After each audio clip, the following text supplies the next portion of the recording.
assez technique finalement, c'est assez inaccessible. Et quand on y plonge, après on comprend des choses.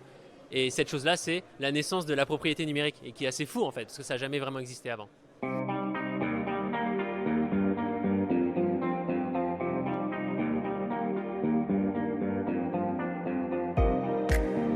C'est en fait l'opportunité d'avoir un actif numérique qui est unique et qui peut s'échanger sur un marché. C'est pas l'image qui est un NFT, c'est vraiment la capsule qui contient cette image-là.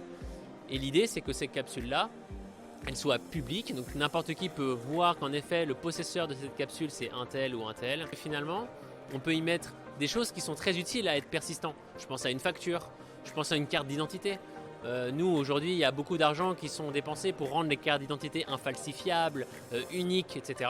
Ça peut être une photo numérique, ça peut être une animation 3D, ça peut être une skin dans un jeu vidéo, ça peut être une œuvre d'art numérique, ça peut être un tweet, ça peut être plein de choses tant que c'est un fichier numérique. Et le NFT permet d'en être propriétaire. Et à quoi ça sert ?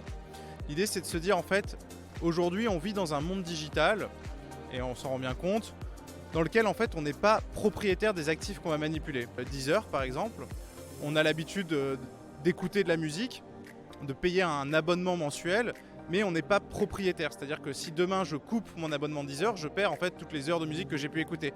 Là où, à l'époque, lorsque j'ai acheté un CD, il m'appartenait.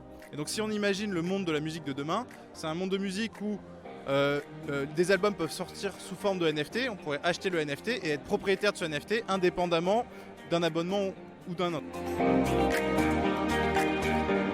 Les NFT vont faire partie de notre vie quotidienne dans quelques années. On s'en rendra peut-être même pas compte, mais on en est aujourd'hui avec les NFT au même moment qu'au tout début des années 2000 pour Internet.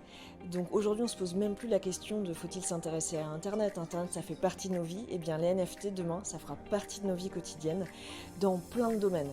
Aujourd'hui, c'est très intéressant, par exemple, pour permettre de vendre des œuvres d'art numérique.